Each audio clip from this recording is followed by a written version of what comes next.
ang nag-deliver papunta sa bahay nila Pangulong Bongbong Marcos at Speaker Martin Romualdez mag-insert o magpasok ng 100 billion worth of projects sa BICAM. Sana po ay hindi nila ako mapatay bago ko mailabas ang lahat. Ginawa ko lang ang utos sa akin, pero ngayon, handa na akong harapin ang lahat. Ginagamit ng administrasyon ang buong resources ng bansa para tumahimik ako. That he will shoot me if I will talk. Gagamitin ako bilang panakipbutas sa kanilang kampanya laban sa korupsyon. Hindi na ako mananahimik, ilalabas ko ang lahat ng katotohanan. May resibo, may ebidensya, at may pangalan. Again, I informed the Speaker and asked clearance about the instructions ng Pangulo. At ang sabi niya, wala tayong magagawa. Kaya po nagtataka ako kung bakit sinasabi ni Pangulo na hindi niya makilala ang budget, samantalang lahat na binawas at dinagdag sa mga ahensya ng gobyerno ay humihingi ng approval sa kanya si Sekmina Pangandaman. Bago namin ginawa o tinapos ni Senator Chis Escudero during the BICAM. Sinabi pa ni Sekmina, everything is cleared with the President, basta importante, pasok ang pondo na request ng Pangulo. The following day, sinabi ni Sekmina, approve na si Presidente BBM sa lahat na binawasan na ahensya, masaya na ang Pangulo dahil naipasok ang gusto niyang 100 billion insertion.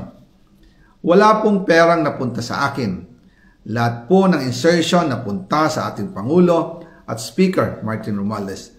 Ako lang at ang aking mga tao, sila Paul Estrada, Mark Tiksay, at ang aking mga security ang nag-deliver papunta sa bahay nila Pangulong Bongbong Marcos at Speaker Martin Romualdez sa North Forbes Park, South Forbes Park hanggang sa Malacanang. Yung mga deliveries po ay merong record ang aking mga tao. Totoo po yung sinasabi ni Orly Gutesa na nag-deliver siya sa Forbes Park. Totoo din po ang sinasabi ni Orly Gutesa na nag-deliver siya sa Malacanang nung siya ay nasa Senado. Para mapatunayan ang mga litrato na deliveries ay ilalabas ko po together with this video.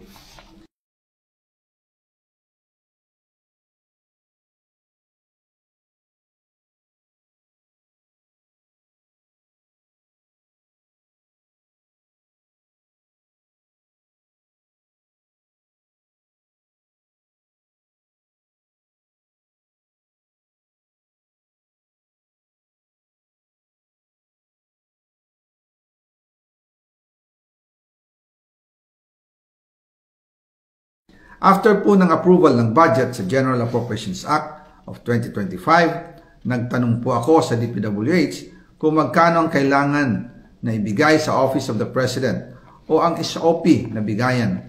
Ang sinagot sa akin ay 25%. Ang ibig sabihin nito, 25% ng 100 billion ang SOP na kailangan ibigay kay BBM mismo. In total, 25 billion ang napunta kay Pangulong Bongbong Marcos. Kaya ngayon ay hinahamon ko si Ombudsman Remulla kung seryoso talaga siya sa mga sinasabi niya sa kanyang press release na idadamay niya pati si Martin Romualdez kung magbibigay ako ng ebidensya. Patunayan niya ngayon ang pronouncement niya. Imbestigahan niya ang fraternity Brad at ang kanyang kaibigan na si Speaker Martin Romualdez kung talagang tutupad siya sa tungkulin niya. Imbestigahan din niya si President Bongbong Marcos.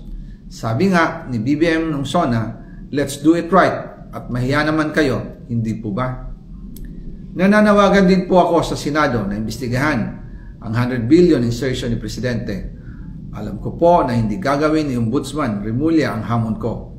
Pero magaling ang Senado sa imbestigasyon at ako ay naniniwala na dahil sa kanila, lalabas ang katotohanan.